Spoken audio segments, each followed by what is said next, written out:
Court से ज्ञानवापी में पूजा की इजाजत मिलने के बाद देश में एक बार फिर माहौल बिगाड़ने की कोशिश की जा रही है। हम ये इसलिए कह रहे हैं क्योंकि बीते कुछ दिनों से ऐसे बयानात सामने आ रहे हैं जिसे भड़काऊ कहा जा सकता है। खुद को मुस्लिम वर्ग के शुभचिंतक बताने वाले धर्मगुरु और मौलाना लोगों को भड़काने वाले बयान दे रहे हैं। इनमें से एक है तौकीर रजा, जो अपने भड़काऊ बयानों के लिए अक्सर विवादों में रहते हैं, सुर्खियां बटोरते हैं। दूसरे मुंबई के मुफ्ती सलमान अजहरी, जिन्हें भड़काऊ बयान के आरोप में गिरफ्तार किया गया है। मुफ्ती अजहरी और तौकीर रजा जैसी बातें कर रहे हैं, उसे भड़काऊ श्रेणी में रखा जा सकता है। सवाल ये उठ रहे हैं कि क्या ये लोगों की भावनाओं को भड़काना चाहते हैं? क्या इन्हें देश की न्याय व्यवस्था पर भरोसा नहीं है?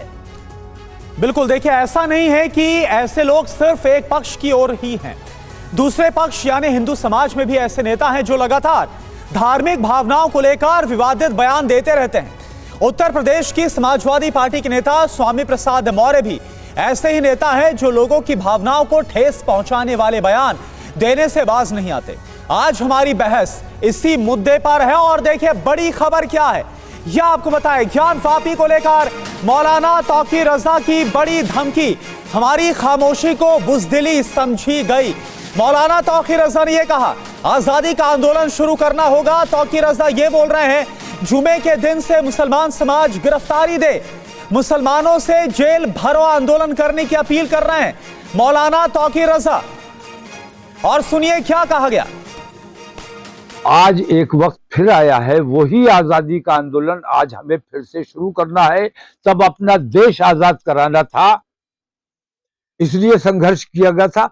अब हमें अपने देश को नफरतों, तासुब और बेईमानियों से निजात दिलाने के लिए हमें अपने आप को गिरफ्तार कराना है। तो जुमे का रोज हमारे यहाँ तय हुआ है और इसकी शुरुआत मैं बरेली से कर रहा हूं और इंशाल्लाह पूरे हिंदुस्तान में, पूरे मुल्क में ये गिरफ्तारियां दी जाएंगी। बरेलवी फिरके के बड़े मौलाना हैं मौलाना तौकीर रजा, लेकिन जो बयानात कर रहे हैं उसे आप किस श्रेणी में रखेंगे ये आप खुद फैसला कीजिए। ज्ञानवापी पर तौकीर रजा ने यहीं वो रुके नहीं, एक और बड़ा बयान दिया। ज्ञानवापी पर बेईमानी की जा रही, कई मस्जिदों पर खामोशी से बुलडोजर चला दिया जा रहा है, हमारी मस्जिदें हथियाने की कोशिश की जा रही है, ये कहा मौलाना तौकीर रजा ने। सुनिए। ज्ञानवापी मस्जिद चूंकि मशहूर है, आप लोगों की नजर में है, आप लोग उस पर चर्चा बार बार कर रहे हैं, इस वजह से ज्ञानवापी, वरना ऐसी कितनी मस्जिदें हैं, कितने मजार हैं, कितने मदरसे हैं जिन पर रातों रात खामोशी से बुलडोजर चला दिया गया और उनको मस्मार कर दिया गया। उनका कहीं आपने चर्चा नहीं किया क्योंकि वो लोग नहीं चाहते थे कि उनका चर्चा हो। ज्ञानवापी का चर्चा हो रहा है और ज्ञानवापी पे जिस किस्म की बेईमानी की जा रही है,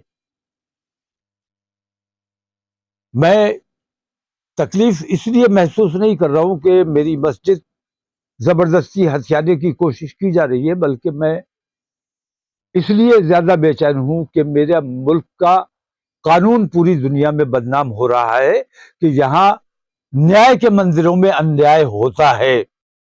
सरकार के दबाव में अदालत काम कर रही है, अदालत ये साबित करे कि अदालत में इंसाफ हो रहा है। अदालत को अपना वजूद दिखाना है, अदालतों को अपना वजूद दिखाना है कि वो ईमानदारी का फैसला करते हैं या बेईमानी का फैसला करते हैं। बेईमानी का फैसला अगर नहीं किया गया था तो इनामात कैसे ले लिए, कैसे राज्यसभा के मेंबर बन गए, कैसे गवर्नर बन गए? बेईमानी की थी, अपना ईमान बेचा था उस जजेस ने, इसी वजह से उनको ये इनामात मिले।